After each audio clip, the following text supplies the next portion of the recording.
Fletcher and I help artists to find their own unique voice. And if you're interested in finding your own unique voice and you haven't yet downloaded my free guide, have a look below this video because there's a link to download a free ebook with 5 clear steps you can take to make your art more unique. I wanted to talk to you today about an exercise I've been working on. This is a large piece of canvas. It is about 7 feet by 4 feet, and what I'm working with in my own work at the moment is trying to bring in more rawness, trying to allow ugly parts to exist with more beautiful parts, and in order to explore that, I'm forcing myself to make expressive big marks and to do things which might be considered ugly. And it's really interesting. Whenever you try and challenge yourself in your work, you come up against yourself. You come up against whatever is holding you back. And what's been holding me back in this kind of work is, I think, the desire to please. And usually you will find what's holding you back in your artwork is something that also shows itself up in your life. I am definitely someone who likes to please others, who likes to do the things I think others expect. I don't like to go against other people. I find that challenging. So of course in my artwork, I have a tendency to want to make everything good. And if I really think about it, maybe part of it is if I've made ugly expressive marks like this, which actually I don't find ugly, I find quite beautiful, but I think you might.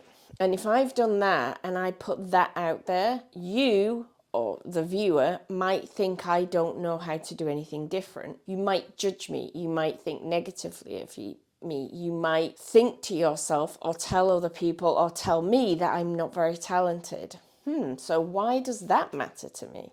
Why does it matter to me if people think I'm talented? And getting to these questions is how we can overcome whatever it is that's blocking us. It's like there is a reason why you don't feel comfortable doing whatever it is you want to do that you're not doing. What is that reason? What is blocking you? It won't be the same for you necessarily as it is for me, but it'll be something. Maybe you have buyers, collectors who like a certain kind of work, and even though you're sick of it, you don't want to upset them, you don't want them to think you can't paint anymore, so you don't want to change. But maybe it's something internally within you that's preventing you from doing the thing. Maybe it's a belief you have about the type of art you think makes good art versus what you want to do. You know, maybe you're an oil painter and oil paint is perhaps slowing you down. You want to be able to add more layers more quickly, but you can't because the paint doesn't dry. But you tell yourself, yeah, but I can't go to acrylics because that's not real paint. That's not real art. Or vice versa, or any other combination of the things that we tell ourselves to stop ourselves doing what we want to do.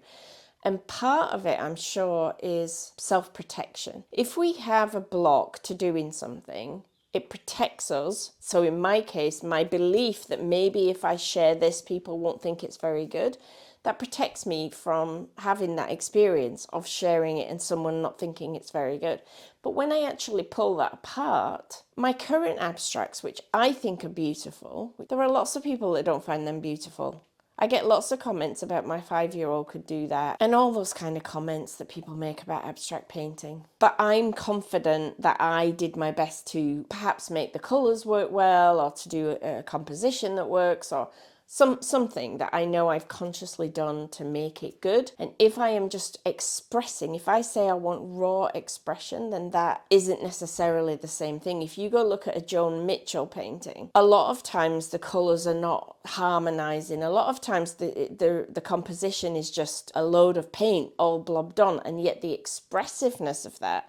So apologies to the Joan Mitchell estate because a lot of paint all blobbed on is not a good description of how she paints. But you know what I mean. What the beauty and energy and passion and emotion in those paintings comes from the freedom with which the paint was applied. It's not traditional beauty, but it's still beauty. So maybe the block that I have and the block that you have is a way of us protecting ourselves. And that is why I am forcing myself to do this. Because, and I'm having so much fun, by the way, doing it. But I do always have to G myself up to come in here to do it.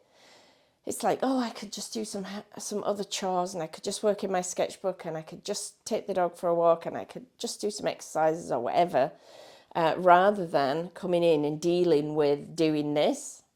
And to me, whenever we feel that, whenever we feel challenged by what we're doing, that is when we know we're on the right track as an artist, because I believe art is about pushing forward, innovating and growing. Now, for lots of us, me included, I don't imagine I will revolutionize contemporary art like, say, Jackson Pollock did. So I'm not saying innovation in terms of changing the art world, but innovation for me, something new for me, something I haven't done, some part of myself that I haven't yet uncovered that I want to get to. And this, what I'm doing here, mirrors exactly what I'm working on in my life. So I made this video to ask you, what is it for you? What is your block? What is the thing you're holding back on? And maybe what does that mirror in life, although you may not know, and maybe it doesn't even mirror something in life. But what is the thing that you want to do, but you're protecting yourself by not doing? If you want to share in the comments, let me know, because I'd be fascinated. But of course, you do not need to share. But think about it for yourself. It might really help you to make some big moves forward in your art. That's it for me this time. I'll see you next week. Bye-bye.